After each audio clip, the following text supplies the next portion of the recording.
경찰 조사를 받을 때 변호사를 선임하면 왜 선처 사유가 체계적으로 반영될까요? 단순히 변호사가 동행한다는 사실 때문이 아닙니다.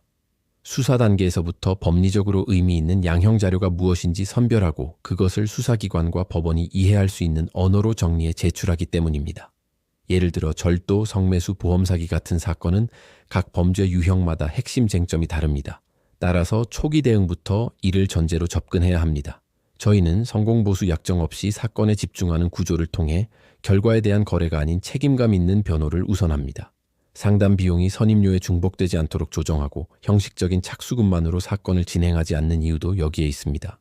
경찰 조사를 방어할 때부터 기소 가능성, 양형에 영향을 미칠 변수, 추가 수사 시나리오까지 모두 고려해 대비합니다.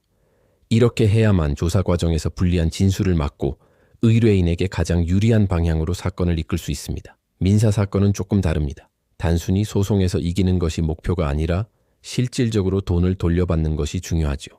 그래서 저희는 소송을 시작하기 전부터 채권 추심, 재산 조사, 강제 집행까지의 전 과정을 설계합니다. 특히 전세 사기나 부동산 분쟁처럼 권리관계가 복잡한 사건에서는 공인중개사 자격까지 갖춘 변호사가 계약 구조를 직접 분석하여 승소 가능성을 넘어 집행 가능성까지 판단합니다. 이혼이나 재산 분할 같은 가사 사건은 감정적인 대응보다 장기적인 관점이 필요합니다. 당장의 유리함보다는 미래에 발생할 수 있는 분쟁까지 막는 설계를 중심으로 접근합니다. 학교폭력, 군인징계, 행정소송처럼 절차가 특수하고 신분에 직접적인 영향을 미치는 사건들 역시 마찬가지입니다.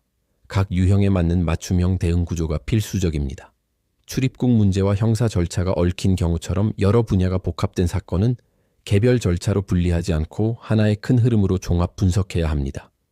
이를 위해 변호사가 상담부터 조사, 소송, 집행까지 전 과정을 직접 책임지고 진행합니다.